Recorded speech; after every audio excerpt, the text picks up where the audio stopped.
Bonjour à tous. Les agriculteurs de Côte d'Or tirent la sonnette d'alarme, notamment les céréaliers.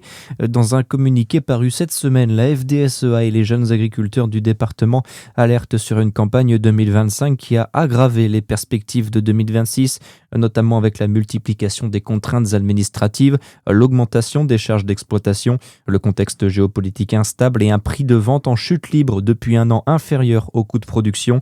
Les deux organisations agricoles ont demandé la venue de deux représentants majeurs de la filière grande culture. Nous sommes aujourd'hui le 8 mars, c'est la journée internationale de lutte pour les droits des femmes. Une centaine d'organisations appellent à manifester partout en France, dans 150 villes. C'est le cas à Dijon où le syndicat Solidaire 21 appelle à une grève féministe à 14 heures. Hier en Saône-et-Loire, une marche a rassemblé 260 personnes dans les rues de Chalon-sur-Saône. Il ne reste que quelques jours avant la cessation d'activité de Colruyt dans le Jura. 608 salariés seront licenciés le 18 mars prochain.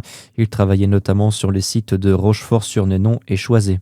Dans le reste de l'actualité, 4300 personnes ont pu rentrer en France depuis le début de la guerre au Moyen-Orient. 6 vols ont été affrétés ces derniers jours et 5 autres le seront d'ici mardi, a annoncé hier sur France 5 le ministre des Affaires étrangères. Jean-Noël Barrot, qui a également pu s'entretenir avec Cécile Collère et Jacques Paris, libérés de détention en novembre et assignés à l'ambassade de France à Téhéran. La France insoumise est toujours très critiquée dans les colonnes du Parisien. Le patron du Parti socialiste, Olivier Faure, estime que Jean-Luc Mélenchon donne des arguments à la droite et à l'extrême droite. Et puis les sports, avec du basket. Hier soir, la JDA s'est imposée de 2 petits points sur le parquet de Strasbourg. Victoire 98-96 des Dijonnais face à la SIG. Dijon 10e de Betclic Elite ce matin. Et puis enfin, en Formule 1, on connaît le premier vainqueur du Grand Prix de la saison.